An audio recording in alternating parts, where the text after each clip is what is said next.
Listen, I don't even know what intro to do because there is so much low-hanging fruit, from capitalist hell collaborations to corporate pride shenanigans to what the thumbnail says, which definitely was not on my 2021 makeup releases bingo. Hi friends, thank you for watching. It is I, your doombo-eared elven overlord Mia, and this is my virtual vanity, a place where we both love makeup and we're quite critical of it. Today we are going to do an anti-haul of some of the latest makeup releases that the beauty industry has to offer. To be completely honest with you guys, I actually had another video planned because God knows I haven't done a beauty budget update in months on the channel, but I'm also greatly intimidated by the flood of releases that have started to come out, and I am very afraid that if I don't do this anti-haul now, I will soon be too afraid to do it because of the sheer volume of shit, which in hindsight might be exactly what the industry's planning. They're trying to flood us so we don't have time to talk about stuff, so people don't have time to make informed decisions.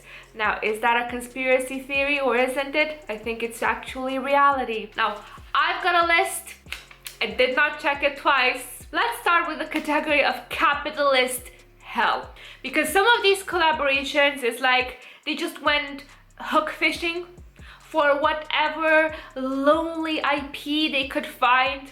They stalked these herds of lonely IPs through the woods and picked up the wounded, the sick, the elderly, the stragglers. Because I feel that brands are not sending their best IPs forward. Makeup brands aren't really picking them, picking them with any sort of consideration. They're just picking them to appeal to whatever shred of nostalgia our cynical millennial selves have. Let's start with Colourpop in collaboration with Barbie, which I sort of half did and half did not expect. Now, this looks like a fun palette, a fun collaboration. The reason that I'm anti-hauling this is simply because it's Colourpop and I'm tired of them. I feel that by buying their stuff, we are encouraging them into this fast fashion makeup model.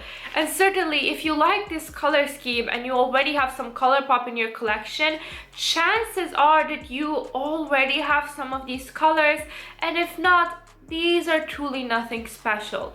Colourpop's eyeshadows and Colourpop's palettes have become a dime a dozen. You can easily dupe them. This is cute, if only for nostalgic purposes, but I don't think you need a Barbie palette to remind yourself of all of the good times you had playing with dolls, or all of the stories, or all of the murder mysteries with lesbian Barbies that you did. Or was it just me? Hipdot collaborated with Clueless. Yes, the 90s movie that even I, at the ripe age of 27, barely catched. So clearly, they are really banking on the nostalgia factor, on the good feelings of good old times when we were teens or young'uns and life was different. But honestly, this doesn't say Clueless at all. Yes, the shades are a bit 90s and the accessories near it are a bit 90s, but what exactly about this is Clueless? Nothing. Truly nothing. That movie doesn't necessarily have a set color scheme, and the iconic pieces from the movie are not makeup, they're the clothes.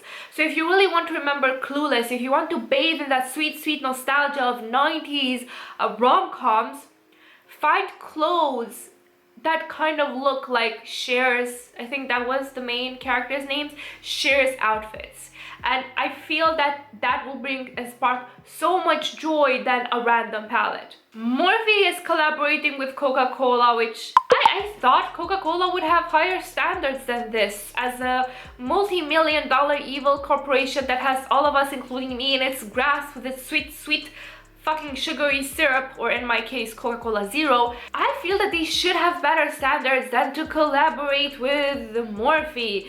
But it feels like Morphe is spreading its claws towards these brand collaborations that have no fucking sense.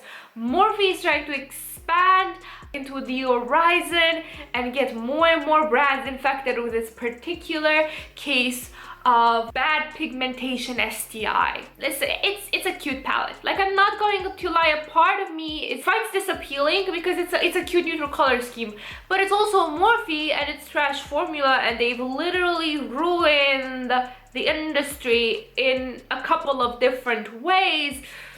So do you really want to give your money to the devil for a neutral palette when you could easily find other neutral palettes that are better than this? Let's not. Two collaborations that are completely random and that make me fly into a rage because of the pan arrangement. MAC and Cruella and Ciate and Edna Mode. Now, MAC and Cruella I can sort of understand because MAC has a long-standing history of collaborating with Disney. What I don't understand is the Cruella movie itself, because is Disney really trying to girl boss a woman killing dogs? Like, are they really trying to girl boss animal cruelty? What are they doing when they could like make a movie about Ursula that would have been so much better? But anyway, girl boss, gaslight, gatekeep, the whole motto of this movie, I don't care. What is MAC doing with that packaging? It's making me have a stroke. It's absolutely horrendous. It's so cheap looking, like, and you can rest assured that this is absolutely nothing special. Like, if you buy makeup with MAC prices, it's better look MAC prices. Just get yourself like a Cruella figurine or something, or get yourself like a wig inspired by it, or like a clothing inspired. When you put this makeup on your face, nothing about it will scream Cruella, and you will have an ugly ass, poorly arranged palette in your collection. Ciate and Edna, I think they just went with the cheapest IP that they could fish out. Because who even cares about Edna from Invincibles besides like a Tumblr meme? She wasn't even that big of a character. She was great for the meme factor, but that's it. And the packaging, again, is just... it's killing the very few brain cells that I have left. Do you understand? I have so few brain cells left after being online for so long, and Ciate is trying to murder them all. Also, Ciate's formula is known to be fickle, usually poor performing. It's basically a Russian roulette if you get something nice or not. So what I do advise is that if you really do love Edna from the Invincibles, print a picture of her and stick it on a magnetic palette. And make your own palette. It's going to be so much fun, I assure you. Let's go out of capitalist hell into regular collections. Now, this is the collection that I myself want, but I'm talking myself out of it, and that is the Kaleidos Flower Punk collection. This ticks all of the boxes for me. It's got beautiful packaging, an interesting color story, just a beautiful aesthetic. It's telling me a story, it's giving me a vibe, it's giving me jungle, elf, Wood Elf from the Elder Scrolls types of vibes. I really do like it. The problem for me is the following, and that might not be a problem for you. I like Kaleidos formula, but I don't love it because their mattes are very pigmented and they're great for that stippling type of makeup application that a lot of people like, but I'm more into the building up and swiping type of technique, and sometimes their mattes don't work well with that. I would buy it just for the shimmers, but when I look at it, I'm like, I have similar shimmers in my collection, not exact dupes, but things that are close enough. Same for the mattes, no exact dupes for those pukey greens that I'm not sure if I love or hate. I'm very torn if I like them or not, but it's close enough that it would satisfy me, so I don't need to buy the palette. Do I want it? Yes, it's got danger kitties and jungle leaves on it. Of course I want it. But when buying a palette, what I need to do and what I think you need to do as well, and just my advice towards you, is consider if it's just the aesthetic of it that appeals to you versus how you would get along with it practically.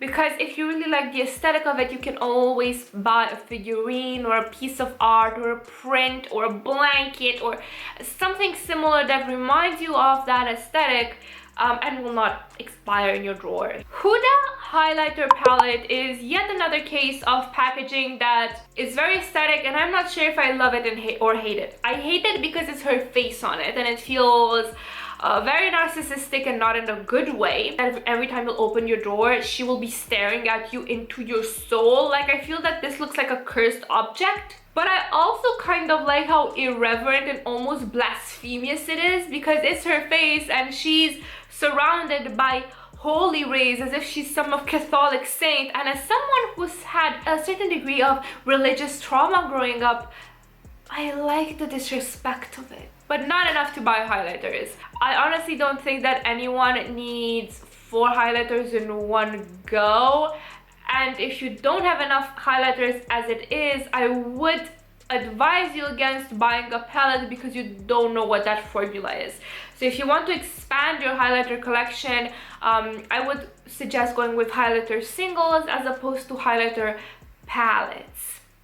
But that's just my personal preference, depends how you work. Speaking of horrible packaging, what was Byte thinking?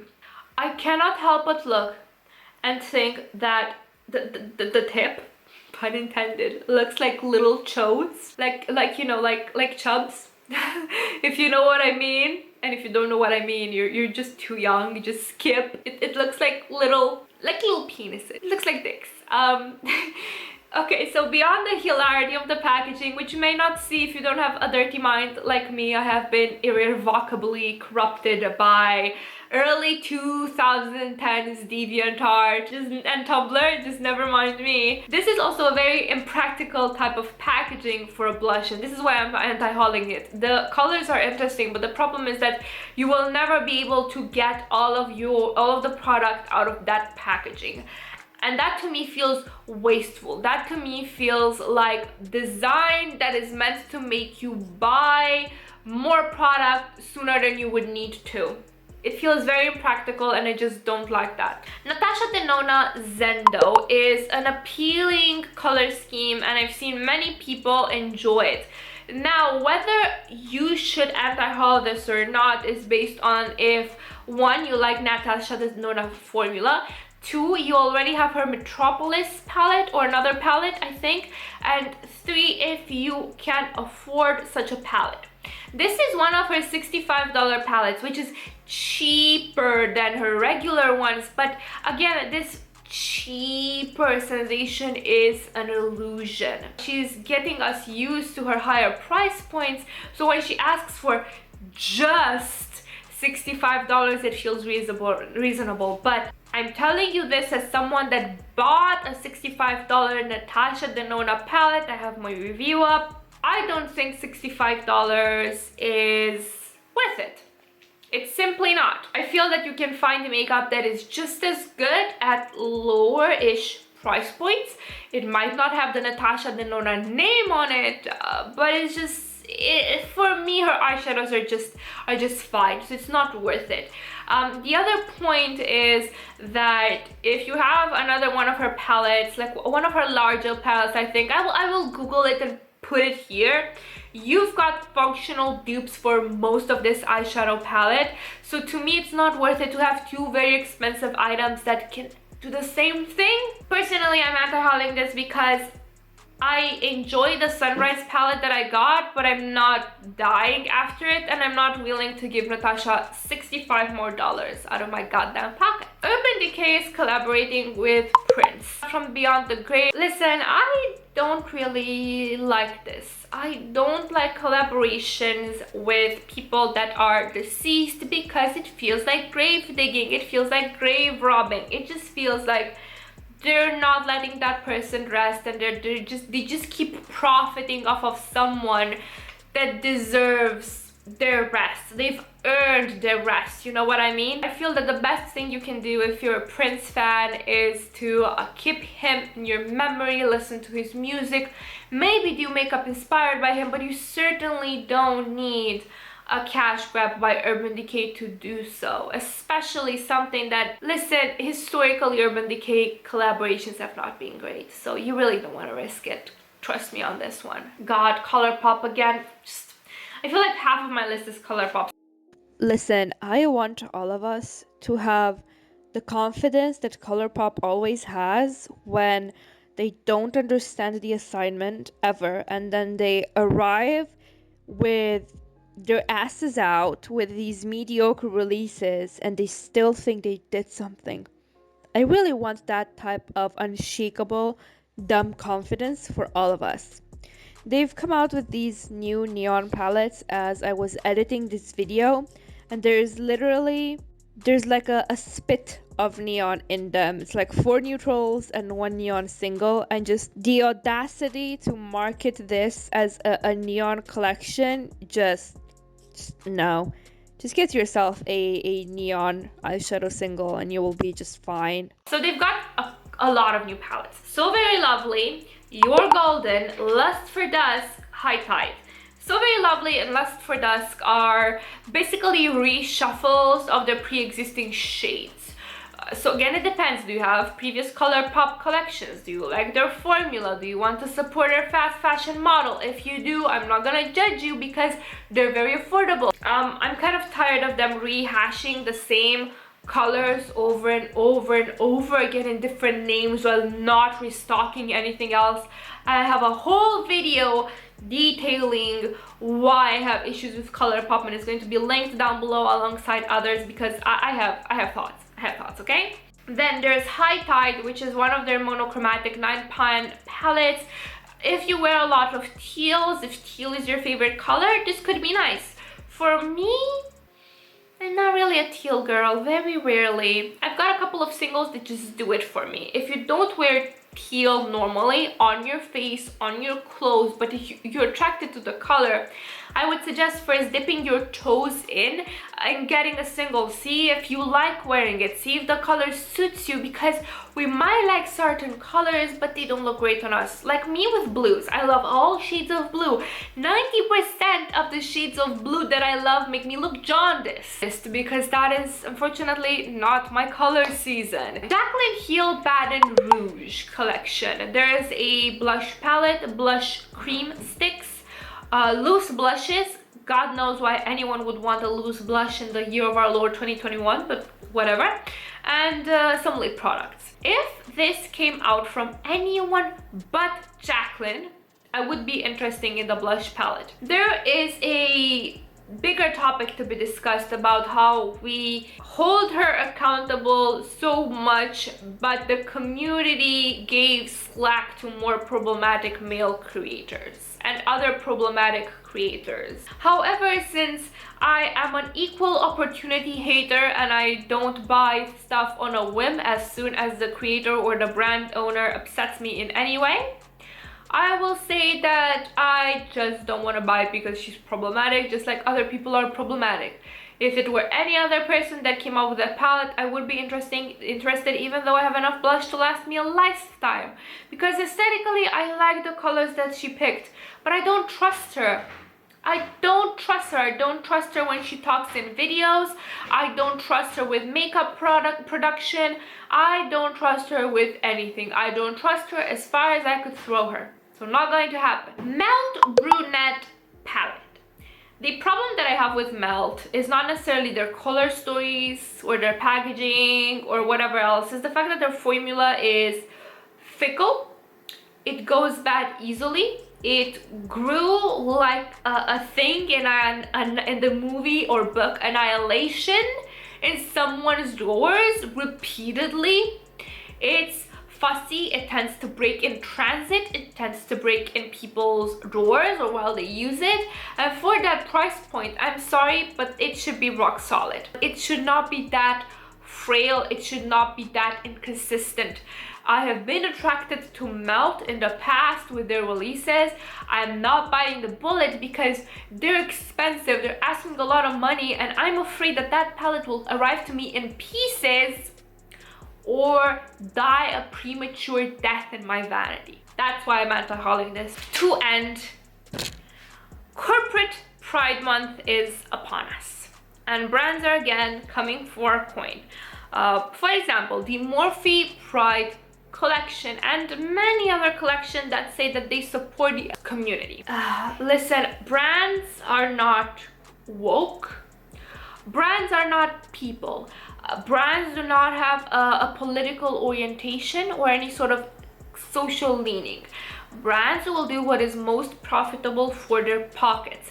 That is why you see them celebrate Pride Month in Western areas, but you do not see them celebrate Pride Month in, say, the Middle East, where being queer is still outlawed and very much illegal. Brands will be as woke as the environment around them, as the money flows around them. They have recently discovered that LGBTQIA+ people are great consumers, and they will want your coin. They will want to convince you that they are good brands. And yes, a show of support, a visible show of support is needed, otherwise they're suspicious.